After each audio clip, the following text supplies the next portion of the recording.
तो hello everyone. आज की क्लास में हम देखते हैं प्रॉपरली बटन्स को कैसे डिज़ाइन किया जाता है। ठीक है, not a design system, but जब हम बटन्स बनाते हैं ना तब कुछ चीज़ों का ध्यान रखना पड़ता है। आज हम वो देखेंगे। सो स्टार्ट करते हैं। हमने डिज़ाइन सिस्टम पढ़ा हुआ है, लिंक मैं डिस्क्रिप्शन में डाल दूंगा, तो आप वहाँ से देख सकते हो डिज़ाइन सिस्टम कैसे तैयार होता है। But it's not for the design system.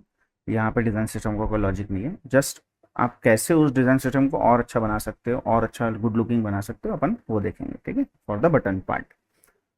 सो अगर आप यहाँ पे देख सकते हो, मैंने यहाँ पे बहुत सारे बटन्स बना के रखे हैं अलग अलग टाइप के, जिसमें मैंने 3 टाइप बनाए हैं। Same padding, one side 4 pixel padding का चेंज है, और same padding with no icon space. ठीक है, अब इसका मतलब क्या है बेसिकली मैं आपको सिलेक्ट करके बताता हूँ तो आपको समझेगा। हमने पैडिंग देते हैं, नॉर्मली क्या करते हैं, हम एक बटन बनाते हैं, एक टेक्स्ट लेते हैं, बटन बनाते हैं।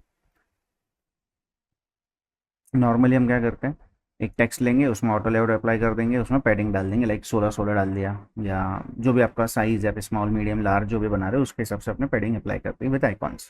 ठीक है, बट अभी आइकॉन में भी ना हम कभी कभी हमको प्रॉब्लम्स होती हैं। 2 टाइप के आइकॉन आते हैं। एक आता है जिसमें ये थोड़ी आजू बाजू जगह होती है, आप देख सकते हो यहाँ पे स्पेस है। और एक आइकॉन आता है जिसमें हमारे पास कुछ भी जगह नहीं होती, मतलब ये तो खैर इंटरनल जगह है, बट बाकी ऐसा कोई स्पेसिंग नहीं होता, स्पेस नहीं होता, एक्स्ट्रा स्पेस, जैसे यहाँ पे दिख रहा है हमको। ठीक है, अब इन 2 आइकॉन्स को बटन में सेट करने में दिक्कत होती है। क्या दिक्कत होती है, आप यहाँ पे देख सकते हो। जैसे इस बटन में स्पेसिंग है, ठीक है, मतलब इस डिज़ाइन जो आइकॉन है, सभी आइकॉन्स में यहाँ पे स्पेसिंग है। मैंने सभी साइज़ के बनाए हैं जो हमको डिज़ाइन सिस्टम में बनाने होते हैं। अब यहाँ पे क्या किया, सेम पैडिंग। सेम पैडिंग मतलब लाइक मैंने एक्स्ट्रा स्मॉल बनाया है तो 8 का पिक्सल डाल दिया है, तो लेफ्ट राइट में मैंने 8 का फिक्स कर दिया है। ठीक है, सेम इसके लिए 12 का बनाया है, इसके लिए 16 का बनाया होगा, इसके लिए 20, इसके लिए 24, या जो भी आप बनाना चाहते हो वो।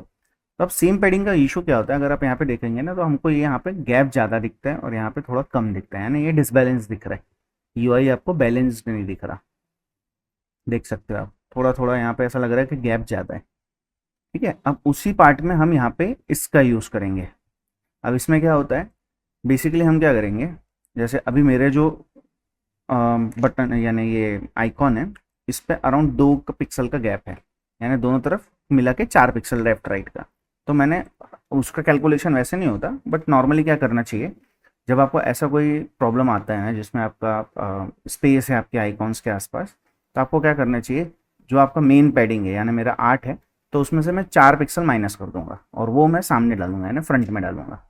या अगर आपने उल्टा रखा है तो अपोजिट कर दो, मतलब अगर आपका आइकॉन ये इस तरफ है तो आपको सेम करना है, यहाँ पे 8 जो हमने चेंज किया था वो, और यहाँ पे हम कर देंगे 4, इसको अपोजिट कर देंगे। बेसिकली अब ये देखो, ये बैलेंस दिखना चालू हो जाता है। ठीक है, अगर अभी यहाँ पे देखेंगे तो ये अभी यहाँ पे देखो आप, स्पेसिंग कम ज़्यादा दिख रही है, यहाँ पे नॉर्मल दिख रही है, यहाँ पे सेम दिख रही है अराउंड। पूरी जगह पे देख सकते हैं सेम किया है मैंने। यहाँ पे जैसे जो मेन पैडिंग है वो 16 की है, लेकिन जब मैंने पैडिंग डाली है तो 12 की डाली, 4 पिक्सल माइनस कर दिया है। तो वही मैंने सभी जगहों पे किया है, तो ये थोड़ा बैलेंस दिखता है। इसके लिए मैंने यहाँ पे लिखा है वन साइड 4 पिक्सल ऑफ कर देंगे, जो हमारा अगर हमको इस तरीके का आइकॉन मिल रहा है। और अगर हमारे पास ये जिसमें आइकॉन में गैप नहीं है तो ज़्यादातर ये बैलेंस हो जाता है अगर आप सेम पैडिंग डालते हो। रेयर केसेस पे होता है कि डिसबैलेंस दिखता है, तो अगर ऐसा दिख रहा है तो आप यहाँ पे 4 पिक्सल कम कर सकते हो। अगर ऐसा कुछ आपको लग रहा है, जैसे अभी ये थोड़ा प्रॉपर दिख रहा है, बट यहाँ पे जब मैंने 24 रखा था थोड़ा डिसबैलेंस दिख रहा है इस एरिया पे, तो हम यहाँ पे सिंपल इसको 24 के बदले 20 कर देंगे, तो ये थोड़ा बैलेंस्ड आ जाएगा। ठीक है, सेम चीज़ यहाँ पे भी दिख रहा है क्योंकि लार्ज है, बहुत ज़्यादा अमाउंट में दिखता है। तो अभी आप देखो ये बैलेंस दिखना चालू हो गया। ठीक है, तो आप यहाँ से सीधा सीधा इसको 4 पिक्सल आप कम कर सकते हो, उसमें कुछ ज़्यादा फर्क नहीं पड़ता। कैलकुलेशन वैसे ही होते हैं, आपका डिज़ाइन भी वैसे ही बनेगा, बट यहाँ पे आपको एक क्लीन एंड अच्छे से एक यूआई डिज़ाइन तैयार, आपका मतलब बटन प्रॉपरली दिखने लग जाएगा आपके यूआई में। बस ये डिफरेंस आता है। ठीक है, सो मिलते हैं ऐसे किसी टिप के साथ नेक्स्ट क्लास में।